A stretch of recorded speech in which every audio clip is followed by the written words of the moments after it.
So, how did I get here? And what do I mean by that?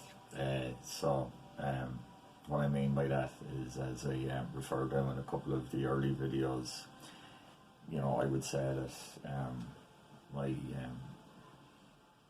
worldview on things like politics and culture and religion and some of these artifacts of the world around us changed quite a lot over the last 10 years. But what do I mean by that? Well, really what I mean by that is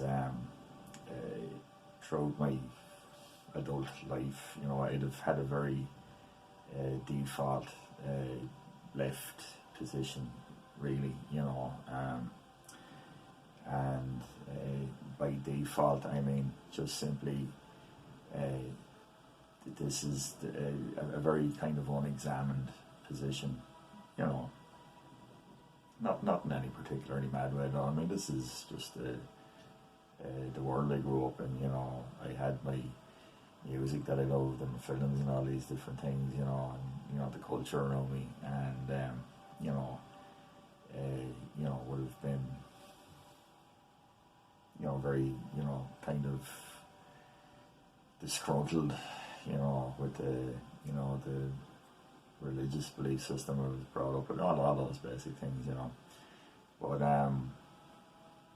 just a largely unexamined position. So a default left position. So in saying how, like, where am I? I would say that I've transitioned to a more centre-right type position, and it wouldn't even be particularly noteworthy of me to even talk about this. It's just to simply say that to kind of undergo a process or a little, sort of evolutionary journey like that, it on one level it is just kind of interesting to me to think about, like, it could have not just as easily have been the case that I'd have very much reaffirmed my left-leaning position through self-examination. I think, actually this is very solid ground to stand on, and I'm very happy with it. But that clearly hasn't been my experience. It is interesting to just think about from time to time. But why would it be like that, and what has precipitated this? Well, I mean, obviously, the internet is a big factor here, really, because you're exposed to far more opinions and discourse,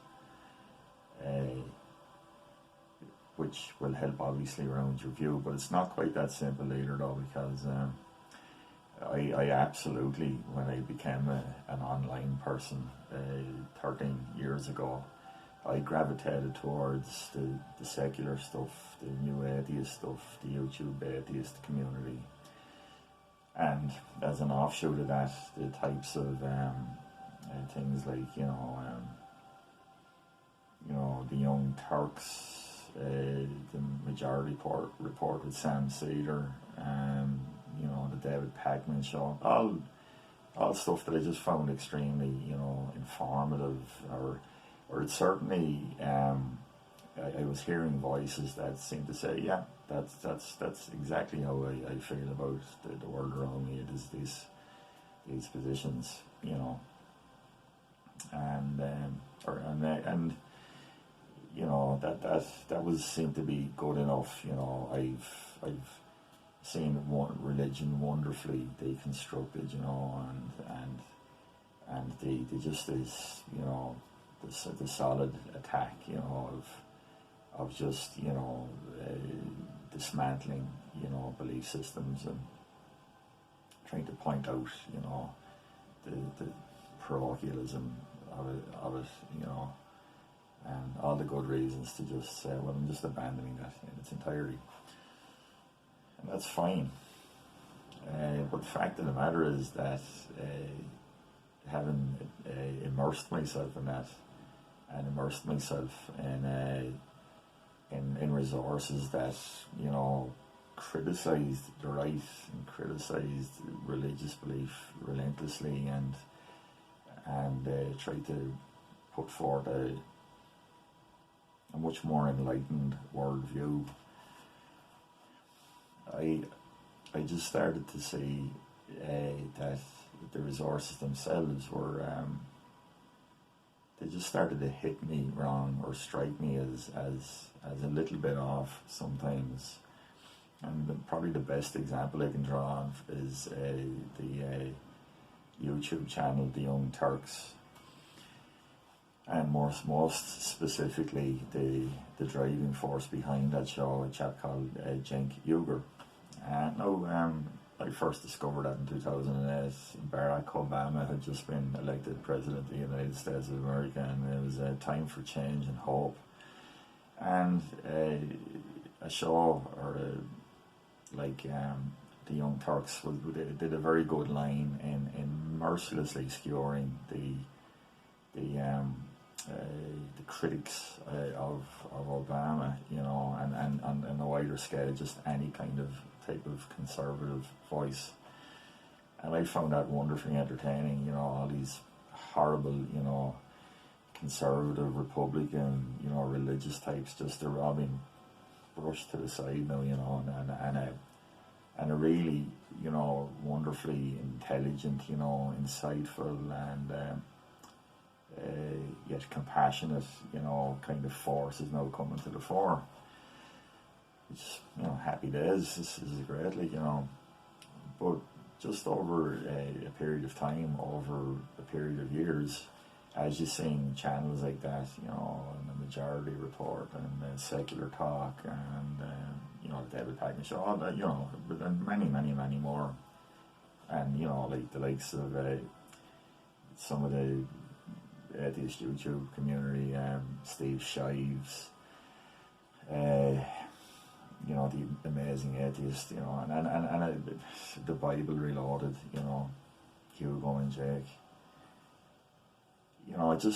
These channels started to grow, became very popular, and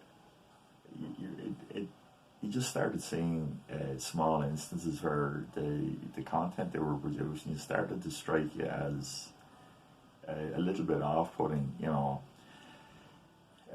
in the case of the Young Turks, for example, you'd get a story about an incident of police brutality or a racially motivated murder by a police department, and you'd see one or two of these stories and be thinking, wow, it would appear that there's a terribly racist and slightly unhinged law enforcement in America. But then, just over time, you'd start noticing, the framing of the story was always just a little bit off-putting. The clip, if there was footage, it would always be a little bit out of context, or rather, no context at all would be provided. Even worse than that, the well would be poisoned before, the clip was even shown, to kind of make you feel a little bit outraged before actually viewing it, and it really just kind of degenerated from there. They had some of the other segments, contributors, the likes of Anna Kasparian and Jimmy Dore and a host of other people who I regard as lunatics these days. Presenting, this extremely stilted and editorialized version of a story, and I struggled on for a while, but you'd see the same kind of way of presenting things to try and stoke your outrage, just became a staple of these types of content creators, and then you'd kind of discover, content creators that were criticizing or commenting on that type of left-wing, milieu. Discover things like, atheism is unstoppable. Yet someone else who came out of the YouTube atheist community or the free thought community, Sargon of Akkad, your man Carol Benjamin, and they took the time painstakingly to show how like heavily editorialized and completely slanted and biased a lot of this content was, and that resonated with me then. No, I mean, I'm probably giving the impression here that I'm just someone who's easily led around by the laws and the next convincing case comes along, but that's not really it.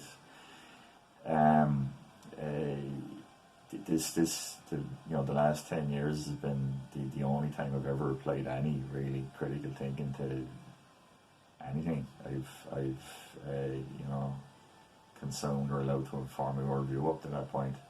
So I've been far more cautious, absorbing, more centrist, maybe still possibly slightly left-leaning, but very, very centrist, and all his critique of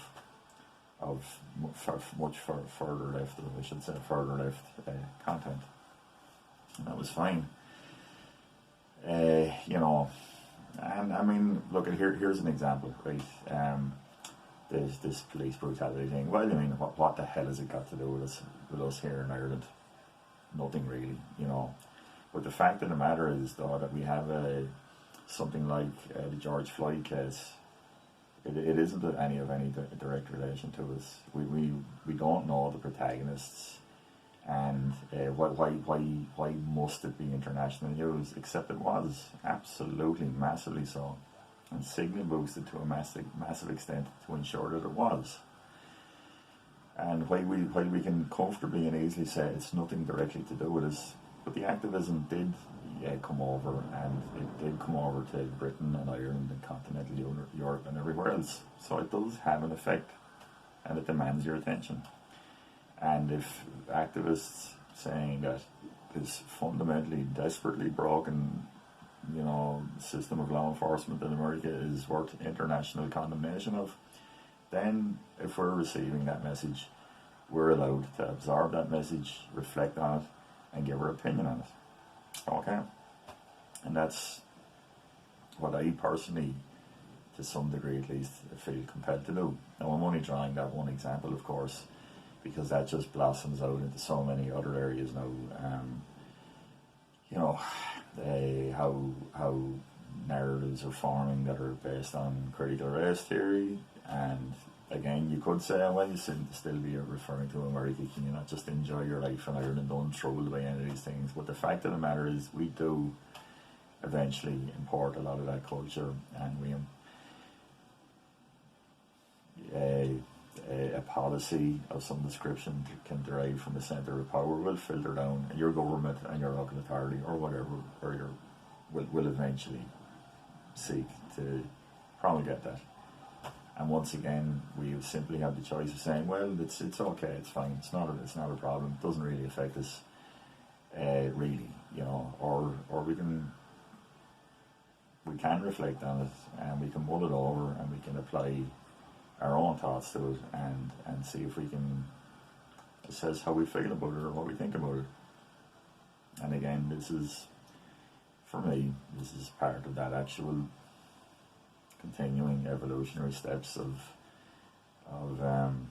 not so much drifting from the right, but actually, or from the left, I should say, but feeling that structure of the default left positions kind of just crumbling and dissolving within me. They don't sustain themselves anymore. So and it just keeps going on, and algorithms on social media platforms being what they are, you'll get exposed to more and more content. Because I followed Sargon of Akkad, his interview on Millennial 2019 was shoved to me, via the algorithm, and I looked at it, and I thought to myself, right, I've heard of Millennial and I've heard of Millennial Laws, and this has been portrayed to me as some of the most representative of some of the most evil, scumbaggy people, like in the in the known universe. And who's to say that isn't the case? Who's to say that isn't the case? But I watched that Sargon interview, and I watched about 20 more with a diverse range of people who, let's not gild the lily on this one, they are coming from a very, very, very hard right position, okay? And it is some of the subject matter is very troubling. Some of it you would vociferously disagree with. But the fact of the matter is that in amongst that, there are some compelling and highly interesting conversations, and they aren't all even really about politics. They're preoccupied deeply with philosophy, and not with mealy-mouthed,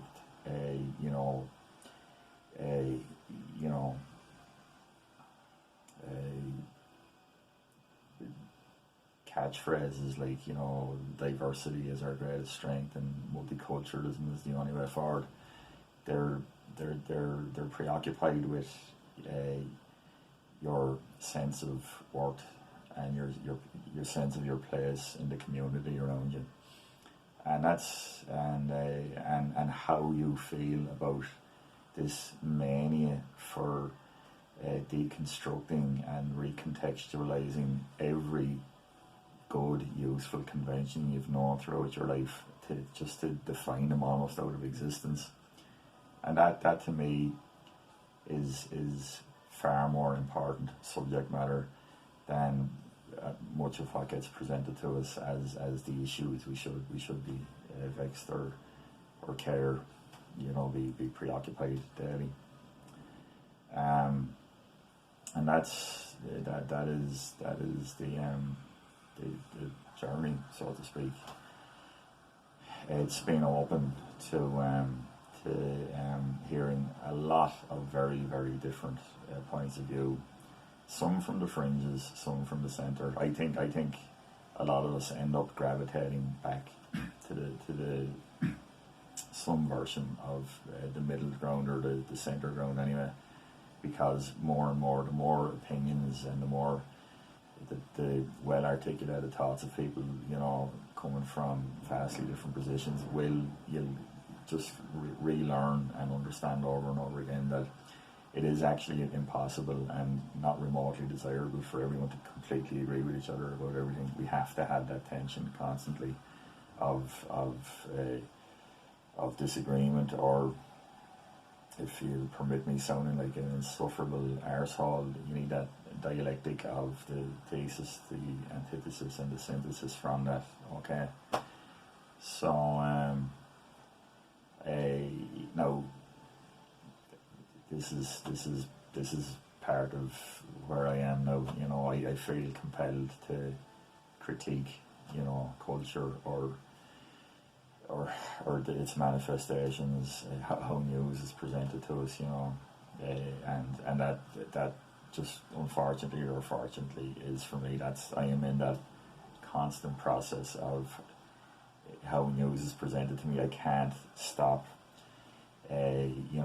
reflecting on how are they framing it, why are they ignoring X, what sort of what additional context is being left out here, and doesn't apply to the ordinary, mundane news. It's really only when it applies to the bigger ticket items, like Brexit, or the plague of racist murders blighting, so many parts of the Western world, 4 years of the Orange Man bad, enervating and exhausting, and that's one of the levers or forcings that just personally makes me have to just root in there and try and make some sort of coherent sense of what I'm seeing. And rarely these days is it the neatly packaged narrative that our mainstream provides us, or the whip hand of the left wing, who really does control and drive so much of the narratives we absorb. So that's it in not much of a nutshell. And I totally understand that over the last couple of years I've probably exasperated folks close to me talking about this stuff. The purpose of that stuff isn't really to actually annoy people, it's just to talk through my own thoughts on what just seems to so often be uncritically accepted as a thorough view of the world around us, and trying to articulate what my own lens is these days.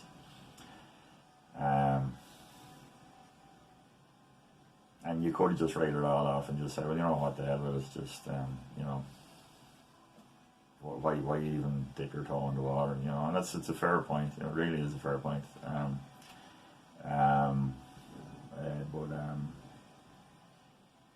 It doesn't really seem to be an option really anymore, and if for no other reason than just simply to try and think as clearly as possible about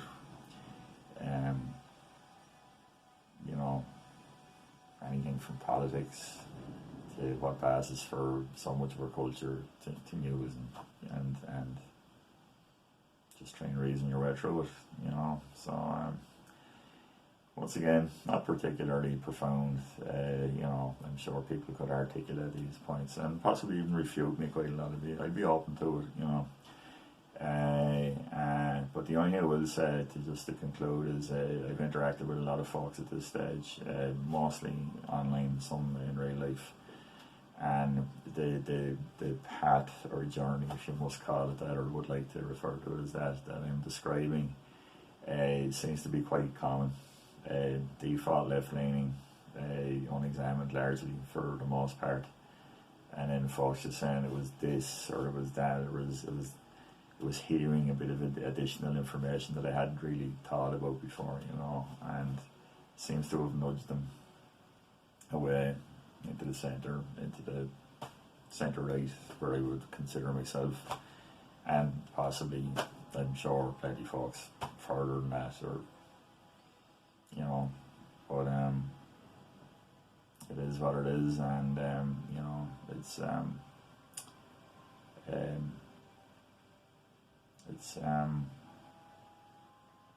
just an ongoing process, I suppose. I'm trying to fight to stay open-minded, really, And yeah, that's it for this one. Thanks for listening.